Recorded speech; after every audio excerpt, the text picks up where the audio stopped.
So, like any other American, I run into the problem of trying to distinguish what is the American part of my beliefs and what is the biblical or theological part of my beliefs. And how does one do that? Well, one does it in part by knowing that there is that danger, so just being aware of it as a problem.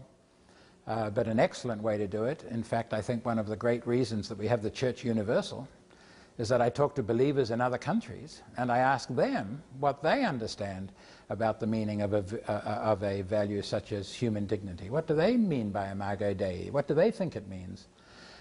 So when I talk to my Chinese human rights lawyers who are Christians, and I ask them, why do you undertake these brave and courageous acts? Why do you put your own life at risk, your own well-being at risk, your family's well-being at risk?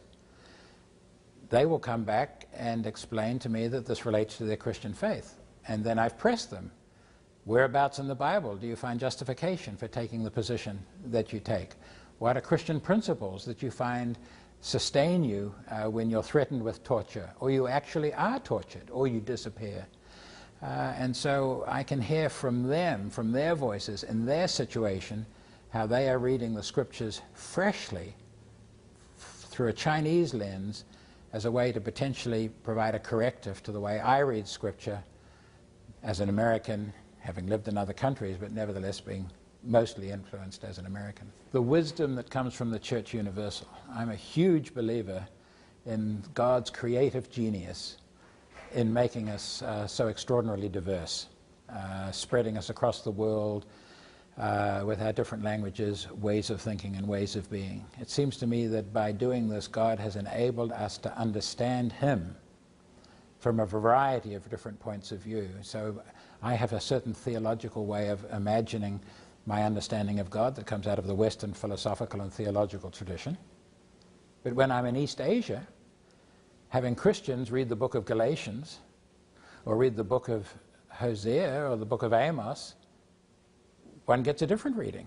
It's not exactly the same reading. And that provides not only a corrective to my reading, but it provides me with a fresh way of seeing God and a fresh way of understanding God's working in the world.